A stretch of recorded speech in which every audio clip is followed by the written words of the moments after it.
Shalom, mes frères et sœurs en Jésus-Christ. Je suis la sœur Estelle, vivant en Île-de-France, celui de Paris. Jésus-Christ est Dieu, alléluia, que toute la gloire lui revienne. Je viens témoigner ce que Jésus a fait pour moi pendant ce jeûne de 21 jours. Ce jeûne qui était initié par lui. Jésus-Christ est vraiment Dieu. Alléluia. Mes frères et sœurs en Christ, je suis rentrée dans ce jeûne pour que l'Éternel, notre Seigneur, me guérisse spirituellement, pour que l'Éternel restaure mon âme malade. Oui, comme il est dit dans les Saintes Écritures, dans la parole de Dieu, il dit, mon peuple périt, faute de connaissance. Oui, moi j'avais déjà péri.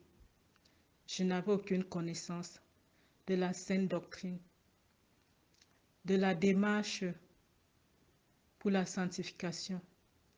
Je n'avais même jamais entendu parler de dépouillement ou de brisement. C'est seulement à partir de janvier, parce que depuis quelques années, j'avais demandé, depuis peut-être 2020, 2021, je demandais au Seigneur, je veux rencontrer un serviteur qui te craint, qui te sert en esprit, en vérité. Bon, le Seigneur m'a fait grâce de connaître le groupe d'évangélisation internationale Jésus revient. Il a fait que les bouchons de mes oreilles tombent pour que je puisse non seulement entendre, mais comprendre sa parole de vie. Je tiens déjà à vous signaler que je suis une femme de plus de 40 ans. J'ai toujours connu la maladie parce que je suis née non seulement drépanocytaire, homozygote SS, mais aussi prématurée. Quand je faisais une maladie infantile, on pensait que j'allais seulement passer. Et encore, dans mes souvenirs les plus lointains, je ne suis jamais restée plus de 2 semaines sans même prendre même le spécial Fodine pour le faire ou les traitements. J'ai envoyé la copie de l'ordonnance que j'utilise, des traitements que je dois prendre au quotidien à maman Sarah. Avant ces 21 jours, j'avais fait le jeûne de repentance. Je l'ai commencé le 20 février, si je ne me trompe pas. Le dimanche, juste avant, le thème du culte, c'était « En qui places-tu ta confiance ?» J'ai dit « Seigneur, moi je te place totalement ma confiance. » Il m'a fait grâce. J'ai fait le jeûne de repentance et j'ai fait la prière avec l'apôtre Paul. Il y a eu un jeûne de 3 jours. Il a permis que je le fasse aussi. Mes frères et sœurs, je n'avais jamais fait un jeûne à fruits. Je ne le connaissais même pas. J'ai fait des jeûnes de 1, 2, 3 jours que je fais souvent, mais je mange normalement le soir. Et quand j'ai commencé le jeûne de 21 jours, j'ai dit, Seigneur, tu as permis que je ne prenne aucun médicament. Je tiens à vous dire que ma drépanocytose, on a découvert depuis quelques années que non seulement j'ai le traitement pour espacer, pour empêcher les crises, que je ne puisse pas me retrouver tout le temps hospitalisée parce qu'ils ne soignent pas la drépanocytose. Mais en plus, ils ont dit que j'ai la sarcoïdose, c'est-à-dire que mon organisme fabrique des anticorps contre lui-même. Ils m'ont dit que mes deux yeux, la rétine, j'ai une rétinopathie, dont mes deux yeux sont atteints. Je dois aller faire le fondé chaque année et même maintenant, c'est tous les 6 mois. Parce qu'ils disent que s'ils ne suivaient pas, je peux tomber, je peux être aveugle.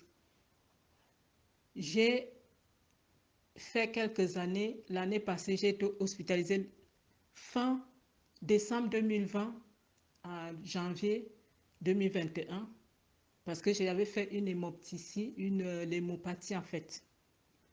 Et depuis, j'ai des traitements aussi pour ça. J'ai fait une embolie pulmonaire en 2019. On m'a dit, il faut prendre l'anticoagulant parce que vous êtes une personne à risque. On me disait c'est 6 à 8 mois, mais les médecins me disent que j'ai un déficit en protéine C, donc je suis une personne qui peut faire des AVC. Il faut que je prenne ces traitements-là à vie. Oh Seigneur. Donc, en plus de cela, on m'a dit, tu as l'hypertension maintenant. Avant, j'avais souvent les tensions 9, 10, 11, maximum 12. Et l'année passée, en fin d'année, peut-être au mois d'octobre, on me dit que j'ai une tension à 18. Il faut que je prenne aussi un traitement pour la tension, que je dois aussi le prendre à vie. J'ai dit, mais c'est quoi ça? Ils ont commencé à me donner le traitement. Après, ils m'ont dit que mon cœur n'a plus sa forme normale. Il est mou, il ne bat plus bien parce que j'ai des tachycardies. J'ai tous ces problèmes. Je dois aussi prendre le traitement pour le cœur parce que si je ne le prends pas, si je fais les AVC, il y aura les caillots de sang. Mes frères et sœurs, tout ce que je leur demande, comment ça a commencé, ils ne peuvent même pas m'expliquer. Je suis suivie à mon ordre depuis des années par un professeur. J'ai un médecin traitant. Ils m'ont envoyé déjà je suis suivie en plus dans 3 services.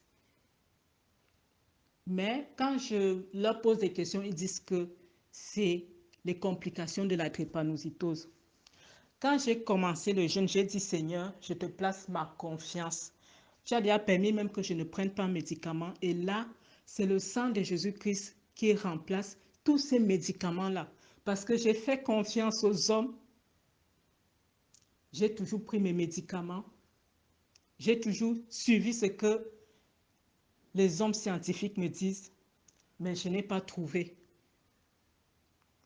Je n'ai pas été guérie. Au contraire, ça s'empire. Je leur ai dit, ma santé s'empire chaque année alors que je vous fais confiance.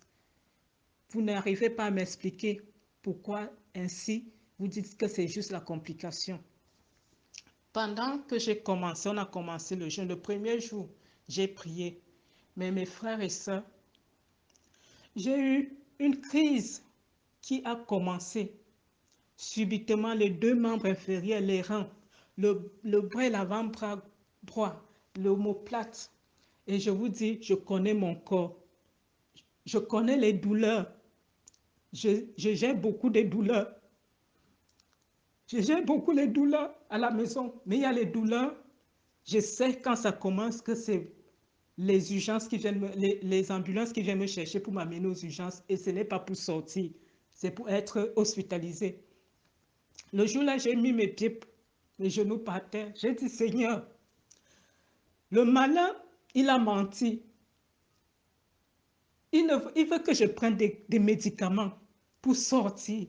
Mais Seigneur, j'ai dit que je veux être en communion avec mes frères et sœurs qui s'engagent à faire ce jeûne-là. J'ai commencé à dire, Seigneur Jésus, je bois ton sang, je bois ton sang. Mais les douleurs étaient telles que vers 11 heures, je boitais déjà. Je ne pouvais pas, mes pieds étaient glacés, froids, alors que j'étais dans la maison. Vous savez, les maisons sont chauffées. J'essaie de mettre les chaussettes, non. Je me suis dit, Seigneur, je ne sais pas quoi faire. Je ne pouvais pas me coucher, je ne pouvais rien faire. Je ne voulais pas me rendre à l'hôpital et je ne voulais pas prendre même un médicament. Je suis allée chauffer de l'eau. J'ai dit, cette eau que je mets, que je chauffe, c'est le sang de Jésus que je chauffe. J'ai pris la moitié de cette eau que j'ai mis dans une bouillotte que j'ai placée derrière l'omoplate. Je me suis assise, j'ai trempé mes pieds dans l'eau chaude. Je me suis couchée sur le canapé. Le soir, j'ai refait. Je me suis réveillée dans la nuit, même j'ai réchauffé de l'eau pour remplacer dans la bouillotte. C'est pour vous dire, mes frères et sœurs, que c'était une douleur qui me conduit souvent aux urgences pour une hospitalisation. Mais j'ai dit, Seigneur, je place ma confiance en toi. Je ne veux plus placer ma confiance aux hommes. Donc, je ne veux pas prendre même un médicament, même pour calmer la douleur. Je ne veux pas prendre. Et pendant 2 jours, au bout du deuxième jour, ça s'est atténué. La première semaine est passée. Et quand je faisais même ce jeûne que je ne connaissais pas longtemps, même enfant, je n'avais même plus faim. Je ne mangeais même pas là. Je mangeais deux fois peut-être à 19h30. Je n'avais même plus faim. Mais je priais. Je priais, je faisais les choses à la maison. Je m'occupais de mes 2 enfants. La deuxième semaine, mais le malin ne sait pas, il n'a pas baissé les bras. Il est revenu à la charge. C'était déjà les douleurs au niveau de ma tête, au niveau des tempes. Je dis, mais c'est quoi ça? Et j'ai recommencé à prier, à dire que le médicament que je mets souvent sur les yeux là, c'est le sang de Jésus-Christ qui remplace ce médicament. La deuxième semaine est passée. La troisième semaine, c'était maintenant les palpitations. Mais les palpitations, là, ce n'était pas comme les palpitations que j'ai souvent eues, que je ne peux même pas me lever, que je suis faible, même pour tenir debout, que ça lance vraiment, que tu penses que quand tu es debout, même tu vas t'écrouler. C'était des palpitations, mais chaque fois, je disais, Seigneur, Seigneur, pose ta main sur mon cœur. Je bois le sang de Jésus-Christ, je bois le sang de Jésus-Christ. C'est tout ce que je faisais. Alléluia. Je suis restée, j'ai dit, Seigneur, fais-moi tenir faible. Pose ta main sur mon cœur. Que le sang de Jésus-Christ remplace tous ces médicaments. Le Seigneur a permis. Comme je vous disais, je ne suis jamais restée plus de 2 semaines sans prendre même le spécial Fodine, sans prendre même le traitement, le cyclose, sans prendre même depuis que je prends le remède pour le cœur, pour l'embolie pulmonaire, les palpitations. Si je fais même 2 jours sans prendre ces médicaments, même si je ne veux pas prendre les autres, les palpitations commencent seulement. Et je bénis le nom de l'Éternel. Ô Seigneur Jésus-Christ. Ouh, tu m'as ramassé dans mes vermissures. Seigneur Jésus-Christ, je venais à toi. Je venais à toi pour que tu me guérisses spirituellement, pour restaurer mon âme. Mais tu as fait au-delà de cela. Tu as fait au-delà de cela. Je viens te rendre toute la gloire. Je viens te témoigner. Parce qu'une fois de plus, je pensais que tu étais très loin de moi, que tu étais très loin de nous, mais je peux dire aujourd'hui, je peux témoigner que Jésus-Christ, il n'est pas loin et qu'il nous entend et que sa main n'est pas courte pour nous secourir. Et que si nous abandonnons vraiment, il sera toujours là pour nous. Car c'est lui le médecin par excellence. C'est lui qui fait toutes choses à merveille. Et quand il commence, il termine. Alléluia, alléluia, alléluia. Gloire lui soit rendue éternellement. Son nom est saint. Au nom de Jésus-Christ de Nazareth, j'ai la ferme assurance que je marche la tête haute, que je ne suis plus orpheline. J'ai la ferme assurance que tout me vient de lui et tout me viendra de lui, selon sa volonté, pas la mienne. C'est pour cela que j'ai dit, je n'ai pas refait tous les examens là pour montrer, parce que je suis allée voir mon médecin le 16 mars et je lui ai demandé, déjà il m'a pris la tension, il a vu que j'étais à 9,6. Je lui ai dit, mais regardez la tension. Il ne me dit pas d'arrêter le truc de la tension. Je lui montre que même mes plaquettes là, depuis 2020, mes plaquettes ne font que diminuer. J'étais arrivée à un seuil critique, 75 66, même que tous les mois, il fallait que j'aille faire une prise de sang pour envoyer. J'ai même dû arrêter un moment. Subitement, après juste avant de commencer le jeûne de 21 jours, je suis allée faire une prise de sang parce que j'avais rendez-vous le 16 mars. Et j'ai vu que mes plaquettes étaient remontées. Quand je lui demande, mais voilà les plaquettes qui remontent, est-ce que non, vous devez continuer à boire les médicaments. Je sais que vous n'aimez pas prendre les médicaments, il faut prendre les médicaments. Je dis, mais j'aimerais refaire tous les examens de sang. Il me dit, non, non, ça ne changera rien. Je vais vous faire quelques examens, mais vous n'aurez pas les résultats parce qu'on les fait en hôpital de jour. Le mardi de cette semaine, je suis allée voir mon médecin traitant et je lui ai demandé de me refaire une ordonnance pour faire tous ces examens pour voir les paramètres. Il me dit non, madame, il faut suivre ce que votre médecin spécialiste dit. Euh, là, vous êtes en train, si vous abandonnez les médicaments, parce que je lui dis, mais les médicaments que vous me donnez c'est trop nombreux, c'est trop pour moi. Ah, tous les jours, il me dit non, si vous ne prenez pas ces médicaments, c'est comme si vous faites un suicide, vous vous laissez mourir, tout ça. Vous savez, si vous ne prenez pas le médicament pour l'embolie ou bien pour le cœur, là, si vous avez fait un AVC et vous risquez d'avoir des caillots de sang. Et au moment où il partait, je disais, Seigneur, tu ne peux pas permettre qu'il fasse des AVC. Et même si cela est là, le sang de Jésus-Christ va casser tous ces caillots de sang-là. Parce qu'il disait, oui, si vous ne faites pas bien votre traitement, si vous faites un AVC, vous serez pléplatrégique, un truc comme ça là. J'ai dit, quand le médecin parlait intérieurement, je priais, je disais que non, non, non, le Seigneur ne peut pas permettre.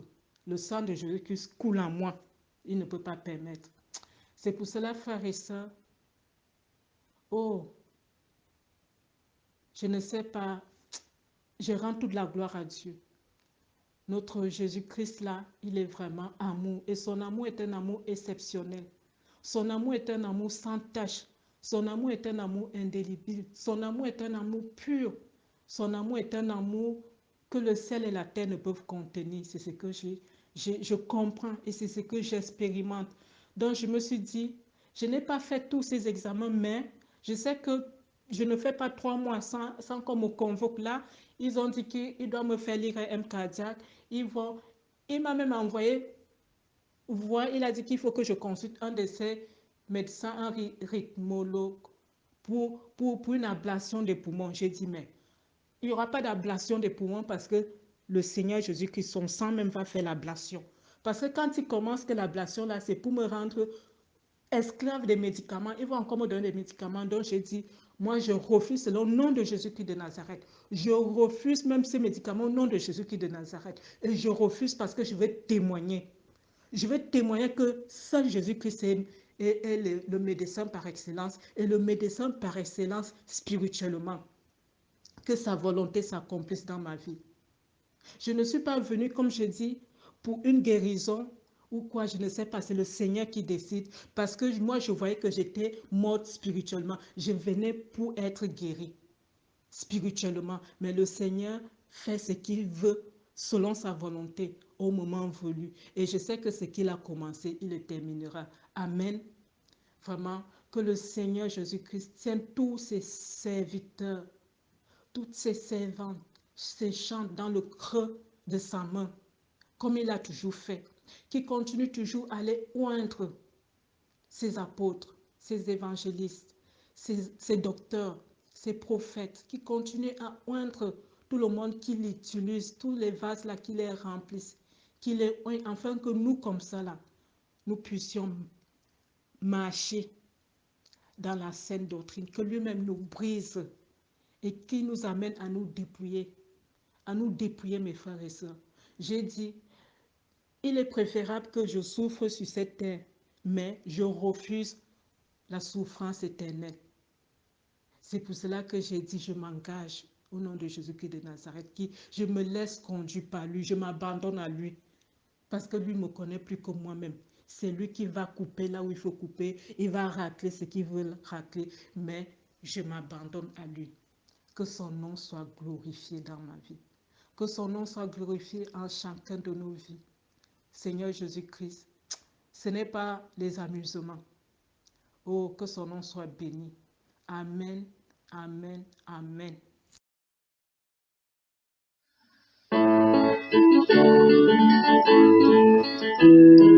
Jamais ignorante Dieu comme toi, éternel Dieu. Jamais ignorante Dieu comme toi, éternel Dieu. Jamais de Dieu comme toi. Jamais de Dieu comme toi. Jamais de Dieu comme toi. Jamais de Dieu comme toi. Jamais ignorante Dieu comme toi, éternel Dieu. Jamais ignorante Dieu comme toi, éternel Dieu. Jamais de Dieu comme toi. Jamais de Dieu comme toi. Jamais de Dieu comme toi. Jamais de Dieu comme toi. Dieu d'Abraham, il n'y aura jamais de Dieu comme toi. Dieu d'Isaac, il n'y aura jamais de Dieu comme toi. Dieu d'Israël, il n'y aura jamais de Dieu comme toi. Jamais de Dieu comme toi. Jamais de Dieu comme toi.